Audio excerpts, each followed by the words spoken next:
Halo anak-anak, sampai bertemu kembali dalam pelajaran biologi. Pada pertemuan kali ini, kita akan membahas tentang sistem pencernaan makanan. Mohon supaya disimak baik-baik dan diperhatikan. Baik, kita akan membahas yang namanya sistem pencernaan makanan. Sebelum kita membahas lebih dalam daripada sistem pencernaan makanan ini, ada baiknya kita harus memahami tujuan pembelajaran dari bab ini. Yang pertama, menganalisis variasi dan komposisi makanan, serta menyusun menu seimbang. Yang kedua, memahami jenis dan kandungan makanan bergizi. Yang ketiga, mengidentifikasi struktur, fungsi, dan proses sistem pencernaan makanan pada manusia dan hewan ruminansia. Yang keempat, mengaitkan struktur, fungsi, dan proses sistem pencernaan makanan pada manusia dan hewan ruminansia. Dan yang berikutnya, mengidentifikasi gangguan atau kelainan yang terjadi pada sistem pencernaan makanan. Berikutnya, memberi contoh teknologi yang berhubungan dengan sistem pencernaan makanan. Oke, manusia memerlukan makanan untuk kelangsungan hidupnya, atau boleh juga dikatakan sebagai energi atau kekuatan. Fungsi lain dari makanan antara lain menyediakan materi yang dibutuhkan oleh tubuh untuk pertumbuhan dan memperbaiki jaringan yang rusak.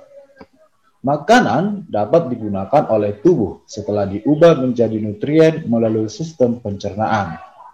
Sistem pencernaan memiliki 3 fungsi utama. Yang pertama yaitu yang memecah makanan menjadi molekul yang dapat digunakan oleh tubuh. Yang kedua, menyerap molekul-molekul tersebut ke dalam darah dan dialirkan ke seluruh tubuh. Yang dialirkan ke seluruh tubuh itu yaitu sari-sari atau molekul-molekul makanan yang sudah diserap dalam tubuh. Yang ketiga, mengeluarkan sisa-sisa pencernaan dari tubuh atau boleh juga dikatakan sisa dari metabolisme.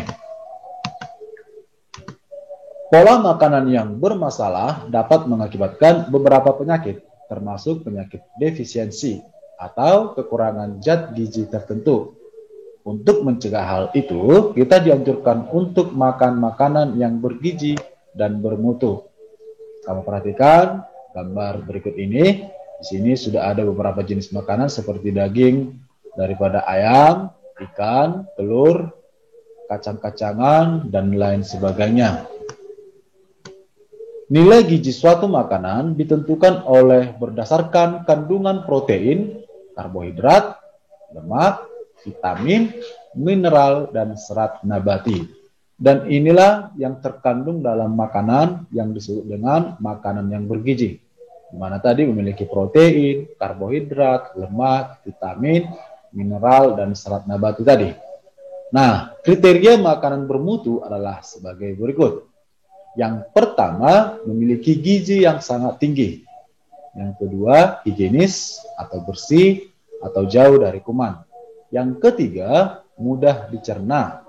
Yang keempat, cukup kalori atau energi tadi. Yang keenam, berasal dari berbagai jenis bahan makanan.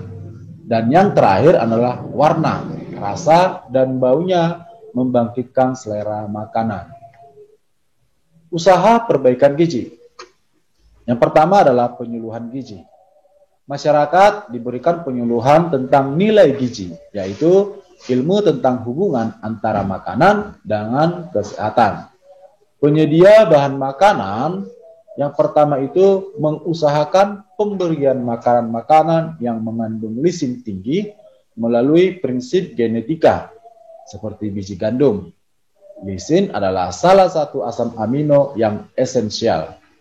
Yang kedua, membuat makanan suplemen atau bahan makanan tambahan. Bahan makanan tambahan ini biasanya yang sudah diproduksi atau diolah dari makanan baku. Yang ketiga, mengolah bahan makanan dengan cara tertentu agar kandungan gizinya meningkat. Jadi sebenarnya dari beberapa jenis makanan yang sudah kamu konsumsi atau sudah kamu makan di rumah, itu ada jenis kandungan tambahan yang dimana tujuannya adalah untuk meningkatkan kandungan gizi di dalam makanan tersebut. Kebutuhan energi dan jumlah makanan. Jenis kelamin, umur, pekerjaan, berat badan, dan suhu lingkungan sangat berpengaruh terhadap jumlah makanan yang dibutuhkan seseorang. Berikut contoh variasi kebutuhan makanan seseorang. Yang pertama itu jenis kelamin, di mana laki-laki membutuhkan makanan lebih banyak daripada wanita. Yang kedua, usia. Anak-anak memerlukan protein yang lebih banyak untuk pertumbuhan. Yang ketiga, pekerjaan.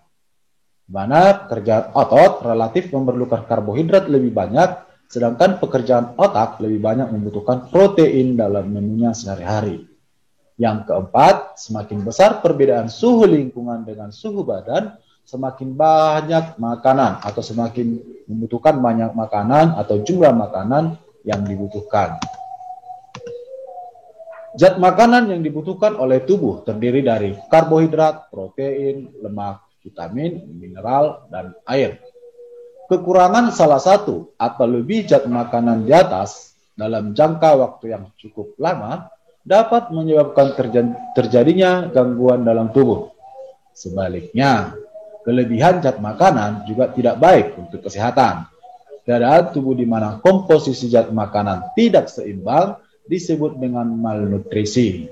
Jadi kalau kelebihan pun dari jumlah makanan itu seperti jumlah makanan daripada karbohidrat akan bisa mengakibatkan kegemukan yang disebut dengan obesitas.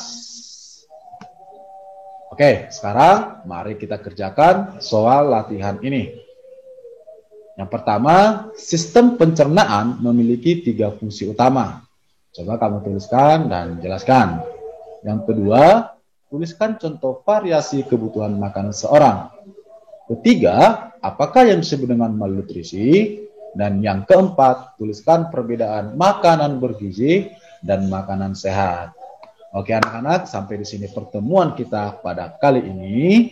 Tetap semangat belajar. Jangan lupa jaga kesehatan dan berdoa. Sampai jumpa minggu depan. Bye-bye.